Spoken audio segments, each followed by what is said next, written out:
Hello guys, how to fix iPhone tapping or pressing, clicking automatically on your iPhone? If you are facing such type of issue, then first workaround is clean your screen. Remove your tempered glass and clean with a clean cloth and clean your sensor and other surfaces of your iPhone. And thereafter check whether your screen automatically pressing or clicking. Go to the next fixes. Force restart your system and wait till Apple logo appear, and after that check whether your error resolved or not. If not, go to the next fixes.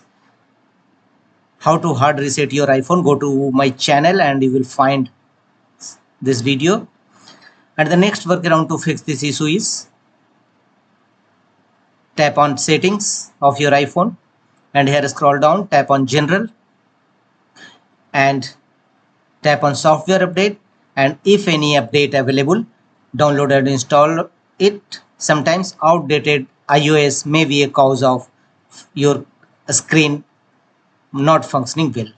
The next one is again go to general settings and tap on transfer or reset iPhone, and here tap on reset again and tap on reset all settings and unlock your iPhone with Face ID or passcode, and again tap on reset all settings, and your error with a screen automatically clicking tapping is